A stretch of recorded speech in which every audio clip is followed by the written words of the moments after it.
اور اگر کسی کے علم میں ہوگا تو وہ بہت محدود پیمانے پہ کسی کے علم میں ہوگا، ورنہ بات تو ظاہر ہے میں پارٹی کا ایک ورکر ہوں تو میرے تک بھی پہنچ جاتی، تو میں اس پہ بات نہیں کر سکتا انلیس کہ کوئی مجھے اعتماد میں پارٹی نے لے لیا اور بتا دیا، اس پہ میں اپنی رائے نہیں دے سکتا۔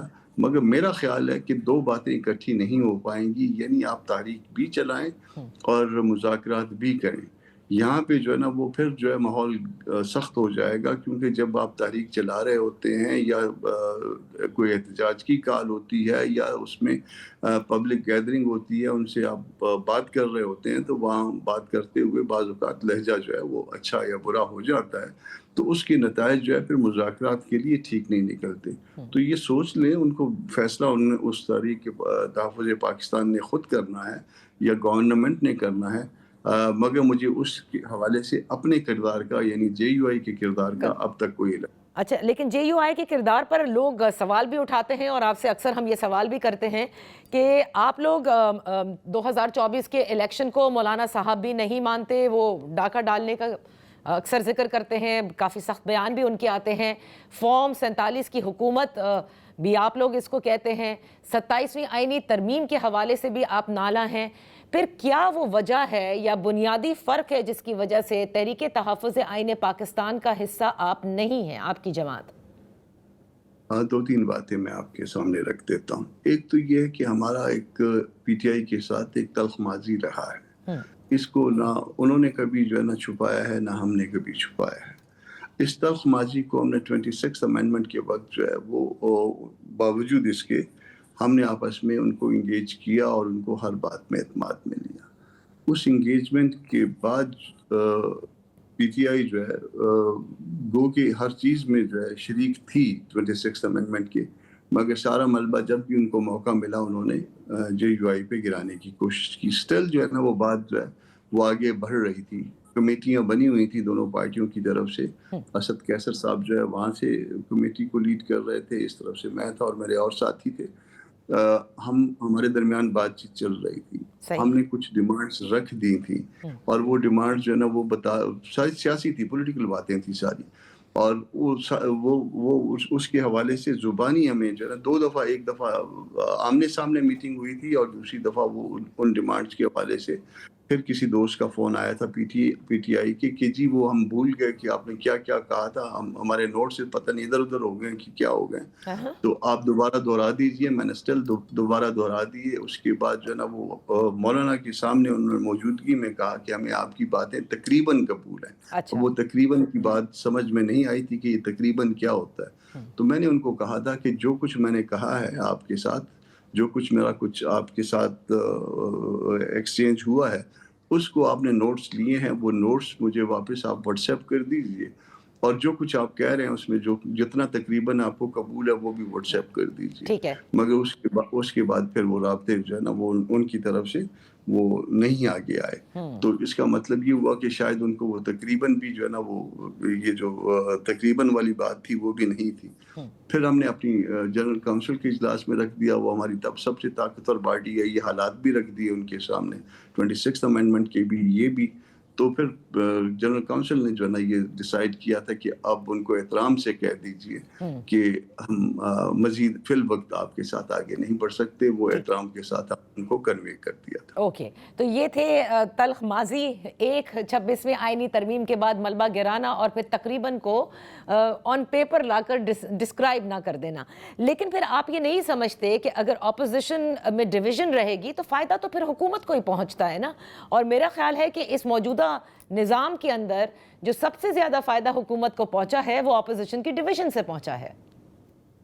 اس میں ایسا ہے کہ ہمارے پاس ایک ماضی اور بھی ہے، وہ ماضی جو ہے نا وہ عمران حکومت گرانے میں 2018 کے الیکشن کے بعد مولانا اکیلے لے کے چلے تھے احتجاجی تحریک کو، اس میں بعد میں جو ہے وہ دوسرے دوست شریک ہوتے رہے اور الٹیمیٹلی جو ہے نا وہ سکسیڈ بھی کیا۔ اس کے بعد جو ہے نا آپ یہ دیکھ لیجئے کہ ہم باہر اور وہ اندر، تو ایک بات تو یہ بھی ہے۔ دوسرا آپ یہ دیکھ لیجئے 27 امینڈمنٹ پہ، 26 امینڈمنٹ کا تو میں نے بتا دیا، 27 امینڈمنٹ میں کسی ہاؤس میں پوری اپوزیشن نے کوئی ایک ووٹ بھی خلاف دیا ماسوائے جے یو آئی کے، صرف JUI کا ووٹ جو ہے خلاف پڑا ہے، یا وہ جتنے بھی ڈسپیوٹڈ لیجسلیشن ہے اس کے خلاف جو ووٹ پڑے ہیں وہ کس کے ووٹ پڑے ہیں؟ JUI کے اس کے علاوہ کسی کا ووٹ پڑا ہے؟ صحیح. تو سر اگر آپ کہیں بند گلی سے جو ہے نا وہ 26 امینڈمنٹ میں بھی نکل جائیں، کہیں اور پہ بھی نکل جائیں، تو یہ جو ہے نا ہم اتنا تو ہم کو بھی پالیٹکس آتی ہے نا، اتنا تھوڑا بہت تو ہم بھی سمجھتے ہیں. نہیں آپ کی جماعت کو جو پالیٹکس آتی ہے وہ کافی زبردست قسم کی آتی ہے. زیرک سیاستدان ہے مولانا صاحب. یہ بتائیے گا کامران مرتضیٰ صاحب، گزشتہ روز سے آپ کا یہ بیان، یہ دعویٰ کہ نواز شریف صاحب نے قائد حزب اختلاف کے نوٹیفیکیشن میں براہ راست ان کا یہ کردار ہے جس کو محمود خان اچکزئی صاحب نہیں مانتے. انہوں نے اس کو مسترد کیا. رانا ثناء اللہ صاحب نے کہا ان کے علم میں نہیں. میں جاننا چاہتی ہوں کہ یہ آپ تک جو بات پہنچی ہے اور آپ کا جو دعویٰ ہے، پھر اس میں کیا صداقت ہے؟ ایسا ہے کہ سورس تو آپ بھی ڈسکلوز نہیں کرتی نا بعض اوقات، تو سورس تو میں بھی ڈسکلوز نہیں کرتا. بہرحال اگر محمود خان صاحب نے مسترد کر دیا تو سر آنکھوں پہ بات ختم ہو گئی. بہرحال اس بات کو اور بھی کہیں نہ کہیں پہ کسی اور نے بھی اس بات کو سپورٹ کیا ہے، اس کو سپلیمنٹ کیا گیا ہے مختلف جگہوں سے، مختلف حلقوں سے.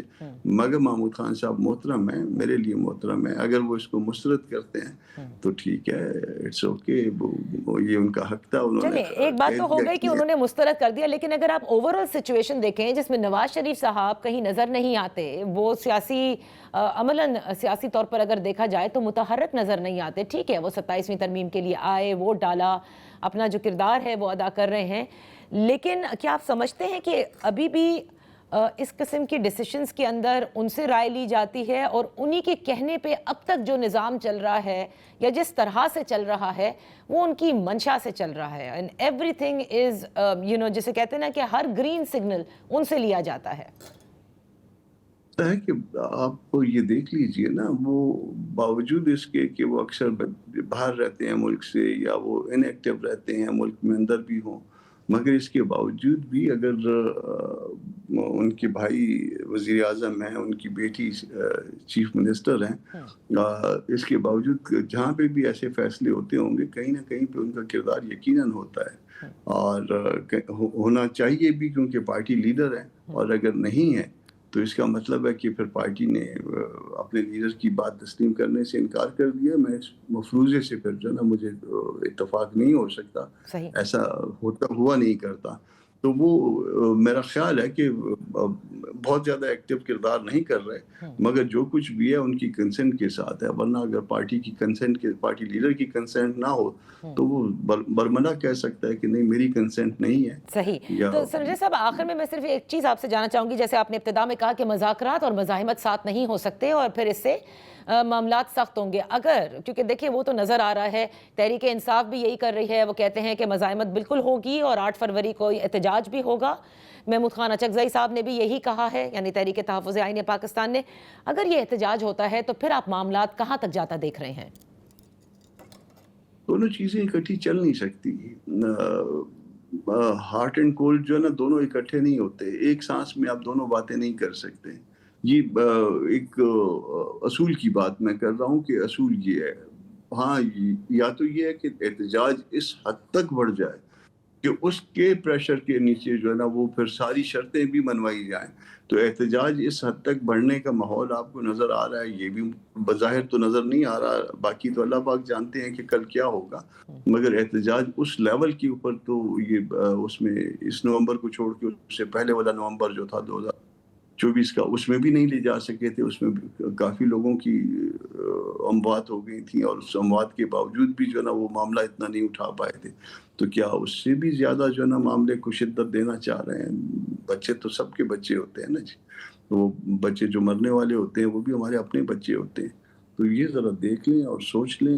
اگر تو اس کے باوجود آگے لے کے چلنا ہے تو پھر میرا جو گمان ہے وہ یہ کہتا ہے کہ پھر دوسری بات آگے نہیں چل پائے گی، پھر جو ہے نا وہ آپ انفیکٹو ہو جائیں گے. بہت بہت شکریہ senator Kamran Murtaza being with us on the show. یہاں وقت ہوا ہے ایک بریک کا.